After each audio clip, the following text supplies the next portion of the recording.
Hi, welcome to Dynamic Communication Performance, and big shout out to Eric Zuley and everyone over at eZWay Broadcast for including me in your virtual summit. My name is Pepper J. My last name is J-A-Y. If you'd like to learn more about me, please visit pepperj.com. I say that quickly because we've got a lot to do and a very short time to do it. What are we doing today? I'm going to make every one of your communication skills better. Whether you're speaking to one person, you're a lawyer speaking to a jury, you're a singer speaking to an audience, you're a public speaker, yada, yada, yada, yada, yada. So let's get started. Communication skills starts with respect, because it's all about audience psychology, how the audience is reacting to you. How do you show respect? Well, there are a few little tools you may not know about. This is your breastbone, called your sternum. It's the bone between your breasts, and that shows respect. If someone over to my right is calling me and I just turn and talk to them, and they're talking and all I'm doing is giving them my nose and my really wrinkled neck, that's not really showing them respect. But if they're important, then I will actually slowly move over to them and I will be listening to what they have to say. Now, maybe I'm at a round table, maybe it's a board of directors meeting, or you're trying to pitch a script. So all of a sudden you're talking and listening. Someone on this side of the table. So your first reaction is to turn your face, and then you want to slowly, just slowly bring your body and your breastbone to them. That will show respect. Another thing, we're moving quickly because I have this much time and that much to do. If I look at you straight in your eyes and I say, I love you, you're not going to believe me. Why? Because I didn't give you the whole concept. And it's amazing how public speakers will look over the vagueness, and they're talking about their subject and they're not really talking to anybody, or even when they're looking at people, they're not really looking at people. Well, an audience digs that. They get that. They get that consciously or subconsciously that you're not into them, and they understand. That's called audience abandonment. I give little terms to everything that I'm talking about. So if I'm a presenter, I want to give a whole concept. Now, what's a whole concept? Well, it could be a word, it could be a phrase, it could be an entire sentence. I think of it like music videos. I'm old enough to remember MTV. Is that still going on? The country station, you know. And you have one where it's just really hard rock, and they might say, I don't want to love you. Every single word I would give to another audience because it's strong and it completes what we're doing.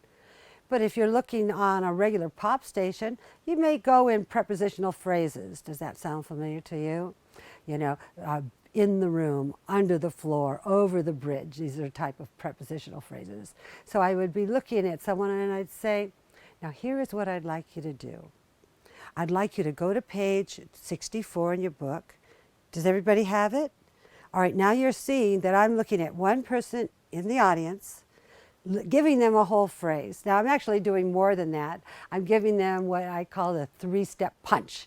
I look at them, and my whole entire attitude is, I'm so glad you're here. And then I give them the information that I want to share. If it's a song, it'll be a phrase in the song or whatever. And then from my being, I let them know, without saying any words, I'll be back. Usually I do that by turning my body a little bit and just lingering a moment on their eyes, and then I go to the next audience member. Now, questions I get, what happens if you can't see the eyes of your audience? That happens to me a lot. I can see like the first 3 rows, and then everything else is just a bunch of blinding light. That's okay. Treat each section of your audience as if it's a person. So you're looking at one section of the audience, and I'm glad you're here. This is my information I'm giving to you. I'll be back. And then I go to another section of the audience. Oh, you're here too. I'm so glad to see you again. I give you my information, and then I go on to someone else. I like the zigzag method. I like starting straight in the center of the audience, and then maybe zigzag a little bit up and a little bit down, a little bit over. And so I'm sort of kind of like going like that with my attention, giving each person my 3-step punch. So you can try that. Now, what happens when you have a camera in the audience? So under my philosophy of audience psychology, a camera equals a person. Now that depends that doesn't depend whether it's on or not. So if the red light is on, then you usually know that that camera is on. Doesn't mean that the editor in the editing control room is going to choose that camera, but it means it's on. So you look at that camera, you do the exact same thing. I'm glad you're here. Here's my information, and I'll be back. Because actually, when you're speaking to someone in the audience, like all of you that aren't here because you're over there at home, then you're one person. When I'm speaking to the camera, it could be 1,000, could be 60,000. Well, use your imagination. We're in the internet world today. So what happens if you see a camera, you start to give it to the camera, give you to the camera, and the red light's not on? Give everything to that camera as if it was on. I'm old enough to remember when you used to be able to smoke in nightclubs and restaurants. I'm glad that they can't do that anymore, but anyway. So we'd be performing, or I'd have a singer. One of my singers is John Michael Ferrari. Check him out. He'd be performing on stage, and he might be looking at someone who's not looking at him. Maybe the waitress just walked up, and they're sitting there looking at the waitress doing whatever they're doing. Now, if he starts to give her something, and all he gets is the back of her head, no one else in the audience knows that. But they would if all of a sudden he starts looking for someone else that's looking at him. Well, that's not a good idea. So you give everything you've got to the back of that head. I'm here, this is my information, and I'll be back. And no one else will know because there's only two people here. There's me, the speaker, and anyone else that might be on the stage with me. And it's you, the audience, all of you. We have a bond. We have the stage audience bond. And when I give something to one person in that audience, and I really give it to them, not just a partial phrase, it's not just with my nose and not my sternum. If I really give it to them, then subconsciously at least, every member in that audience thinks, oh, he or she is giving it to us, to me, and maybe I'll be next. And if you're there talking for an hour, 2 hours, 3 hours, you might be next. But it's the idea that you're included. Okay, let's try something different. Let's try what happens if you're on the red carpet. Here I am, walking on the red carpet. I'm Sly Stallone, and someone says, hey, Sly, give me a picture. And they go, that would never happen. You would see Sly turn and do the whole Sly stand and be in the moment and give, I'm trying to be Sly right now, and give all of him to that camera. And by the way, if you're sitting on the red carpet or you're anywhere, a lot of you in the audience are on a lot of red carpets, treat each photographer just like what I'm telling you, like one member of the audience. Give them everything. I like to start from one end. So I've got a bay of photographers. Hello, how are you doing? Give them a smile, look up there. I acknowledge, nice to see you again. If I've seen that photographer, anything that's personal. I zigzag up, I look up, because sometimes they're on upstairs and downstairs and all these things on these rigs. And so I give it to everybody, and then if they want to do it, I bring my sternum to them. It shows respect. Okay, let's talk about something else. You're in an audition. You're in an interview. We had a student that was in 8th grade and had to do a book report. And I won't tell you what he did when he got scared to go in front of the class, but that was a big deal for him. And so whether you're an 8th grader with a book report or you're trying to, sell a whole series of something, being a public speaker, it's really all the same. You want to own your space. Because if you're going into someplace you don't know, you might be a little nervous and stuff. First thing I do is I named my chair. My chair. My chair is Harvey. Well, okay. All of my chairs are Harvey. So whenever I walk into someone else's office, I was a practicing attorney for 32 years. I walked in a lot of offices. The first thing that I wanted to know after I greeted the person and checked out their handshake, which I guess during the coronavirus, I don't know if that's happening anymore. I used to like handshakes. The first thing I do is I check out Harvey. What is Harvey going to look like? Ooh, you're soft and cushy, Harvey. Ooh, you're kind of hard there, Harvey. Okay, all right, because I can touch Harvey. He belongs to me. And if you're sitting at the edge of the chair, all timid and kind of looking around and seeing what's going on, that's one thing. But if you own your chair, and I don't care if you're in a business meeting or where you are, you could be parent conference meeting, teacher and parents, you own that chair, you touch that chair, you feel the back of that chair, you feel all of that chair. That is your chair. And I'll tell you something else you own. When you're doing communication, You own the floor. There's nothing worse than seeing a public speaker that's kind of leaning over, kind of talking and kind of, girls like that. Girls, you can't see my feet right now, but if I put one toe on and they're kind of like trying to do something with one toe, no, no, no, no. When you're speaking to someone, you're like an athlete. You have 4 parts to the bottom of your feet. You have the soles, you have the heels. And I'm bending my knees. And I tell people if they're an actor, a singer, a public speaker, a teacher, I want all 4 of those parts on your floor, the 4 that belongs to you. And you should be able to feel it. Because if you own the floor and you own your chair, then what's to be nervous about? Being nervous. Okay, let's talk about that for a minute. I'm on the other side of 70, so I remember Earl Nightingale. It was one of the earliest, I'd go self-help people that I used to get involved with. Well, I have an itch. It's like 100 degrees here in Pahrump, Nevada today, so there you go. But it's cool in my studio. Anyway, our studio, sorry. And so I lost my train of thought. What was I talking about? Say, quick. I just couldn't come back in. Okay, so that's okay. We don't need to edit. Here we are live. So I am in a meeting. I own my floor. I own my chair. And I was going to give you my next thought, and I forgot what it is, so I'll go on to something else. Okay. Was it the floor, the chair, you were pointing your... Yeah, I was. Oh, I know what I was going to say. Okay, here you go. Oh, and by the way, so I just made this huge, big mistake. I don't like that I wasted time not giving you stuff, but you don't have to worry about mistakes. You know, you just go with it and you try to get it back. But here's what I was going to say to you.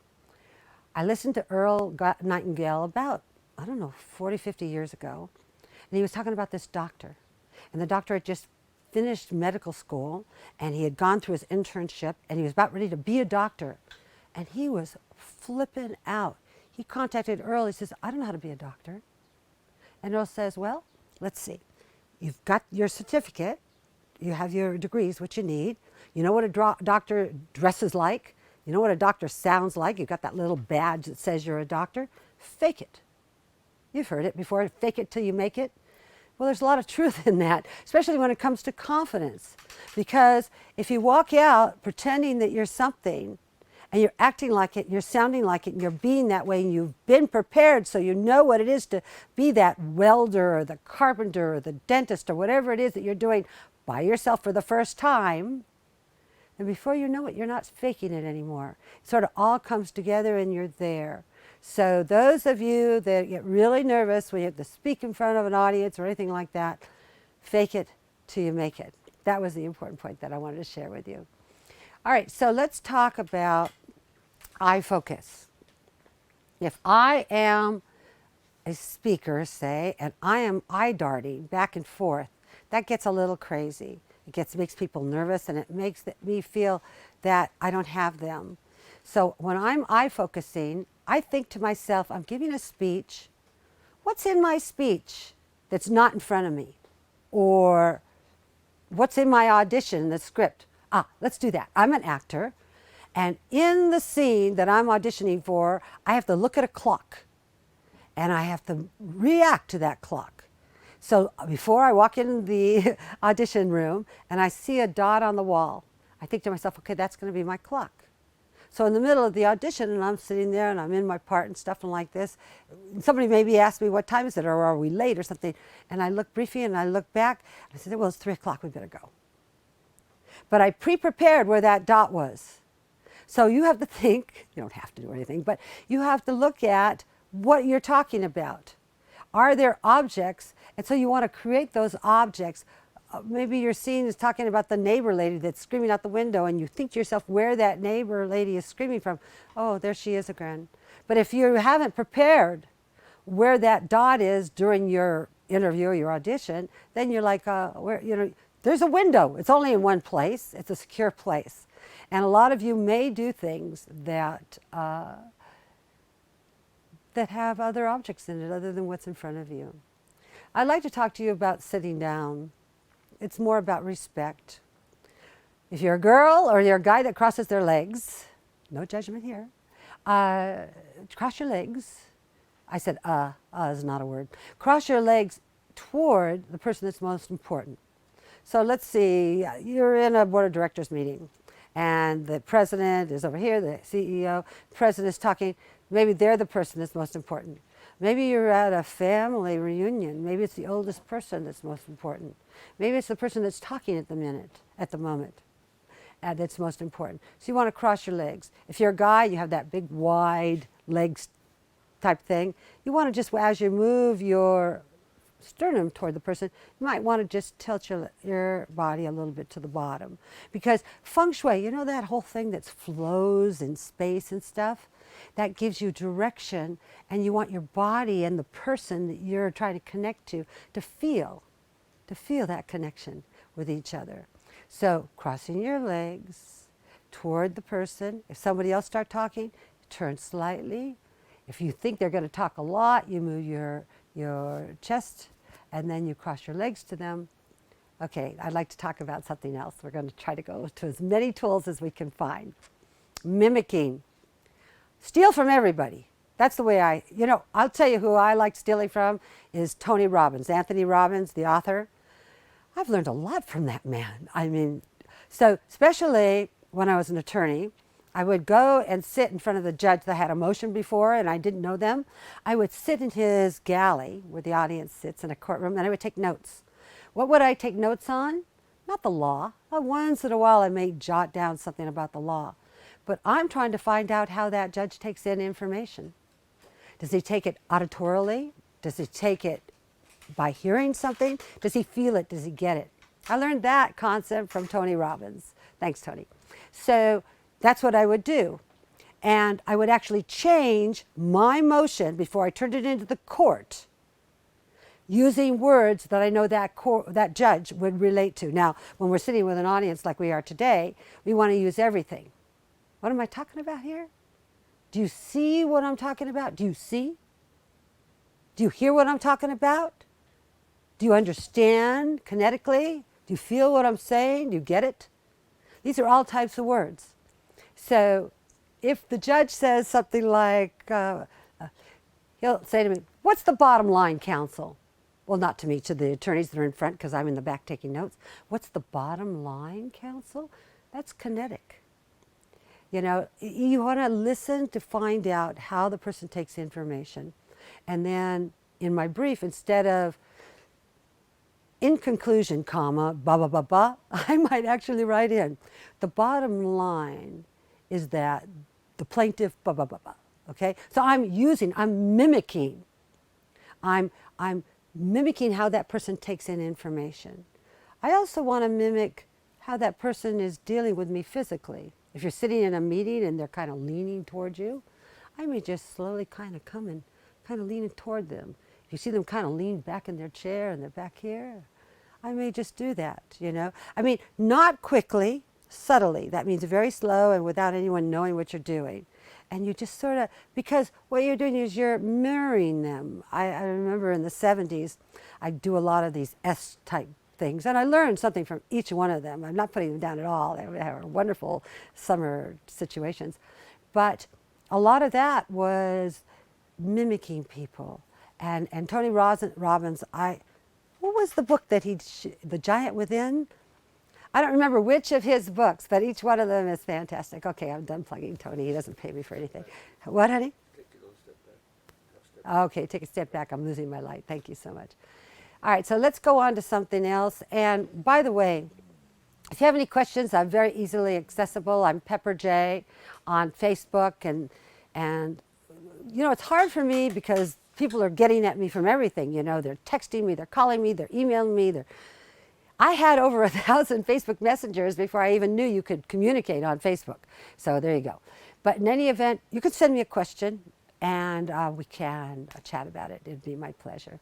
So let me see what I want to say now is it's important to enunciate. Enunciate the consonants, not the vowels. Keep your vowels soft and your consonants hard. So A, E, I, O, U, maybe sometimes H, isn't that right? You remember your vowels, and everything else is a consonant. Well, there's a lot of reasons for that. One of the reasons is people like to read your lips. Some people are deaf and they have to read your lips. But people like enjoying that. I find lips very sensual. I mean, we're all sensual beings.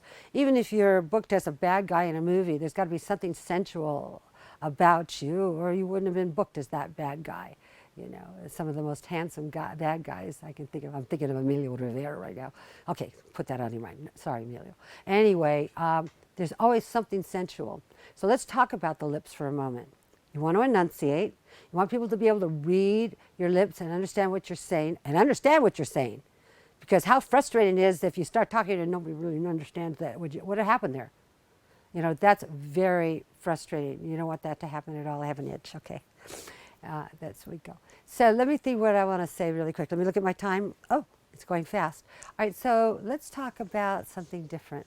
We're talking about our lips. Let's say you're using a mic. Do we have a mic anywhere in the studio here?